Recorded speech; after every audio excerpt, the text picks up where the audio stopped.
오늘 우리가 같이 읽은 사무엘상 27장 1절에서 28장 2절까지 있는 내용 안에는 다윗이 블레셋으로 망명하는 사건에 대해서 이야기를 하고 있습니다. 사울에게 여러 모양으로 간청을 했지만 그것이 이루어지지 않았고 이스라엘 땅, 유다 땅에 거하는 동안에는 사울의 손에 붙잡힐 수밖에 없겠다라고 생각한 다윗은 블레셋으로 갑니다.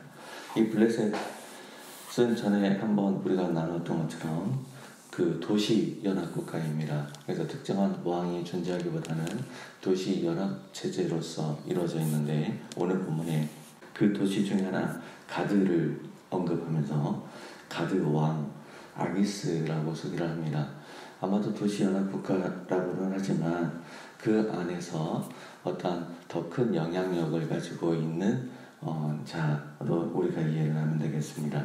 그래서 블레셋의 가드왕 아기스에게 망명하여서 자기와 함께하는 자들이 함께 그곳을 내려갑니다. 그리고 가드가 이제 왕 도시라고 이야기를 했는데 그 왕이 있는 그 도시, 그 동네가 아니라 지방의 한 성읍을 달라고 해서 그 성읍에 머물 수 있게 되었죠. 그리고 나서 다윗이 한 행동은 8절 이후에 나와 있는데 구슬 사람과 기르스 사람과 아말렉 사람을 침노하였다. 이들은 오랜 역사를 가지고 이스라엘 사람들을 침략하고 괴롭게 했던 사람들입니다. 그리고 사울이 나라를 빼앗기게 된 결정적인 사건이 있었죠.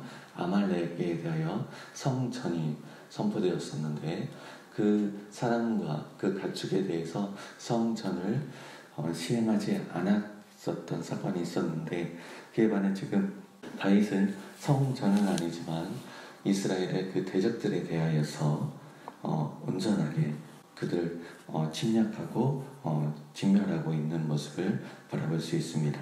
특별히 남녀를 살려두지 아니하였다라는 부분은 이어지는 10절 이후에서 나오는데 살아남은 자가 블레셋의 가드 아기스에게 다윗이 우리를 침략했다 이러이러한 일들이 있었다라는 보고가 들어가서는 안 되기 때문에 그래서 이러한 습관이 있었다 또 이렇게 두려워하더라 이런 표현들은 자신들의 행한 일 그러니까 유다를 공격한 것이 아니라 이방인들을 공격한 것인데 보고는 유다를 공격한 것으로 거짓 보고를 하지요.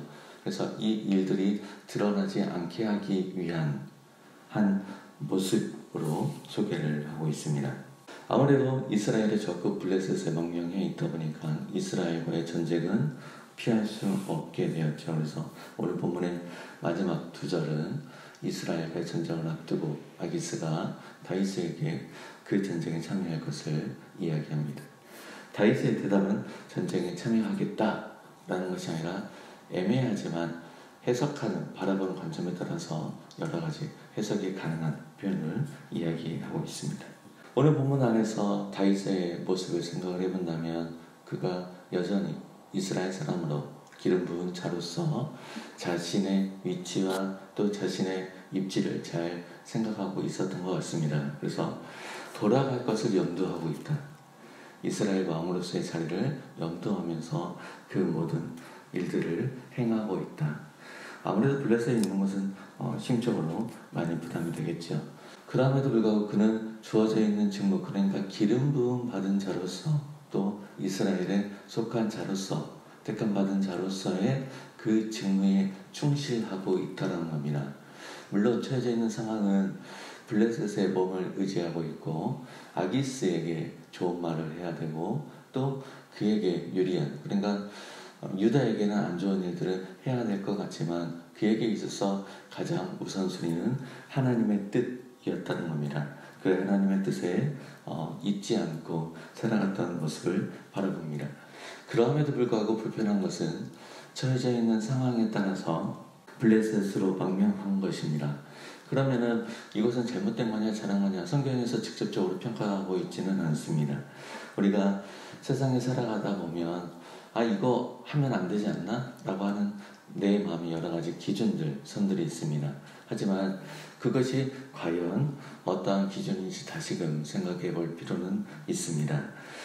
다윗의 입장에서는 그의 생존이 달려 있었던 문제이고 또 함께하고 있는 수많은 사람들의 생존이 달려 있었던 문제였습니다. 그래서 피치 못할 사정으로 인해서 블레셋으로 갈 수밖에 없었다. 그러함에도 불구하고 그들이 하나님의 백성에 대해서 피해가 되지 않도록 최선으로 하나님의 백성 받은 자의 정체성을 잘 지키면서 살았다. 이 둘의 간격을 우리는 잘 이해해야 될 것 같습니다. 우리는 예수 그리스도로 인하여서 주의 안식에 참여한 자로서 오늘과 또 주어져 있는 또 다른 오늘을 살아갑니다.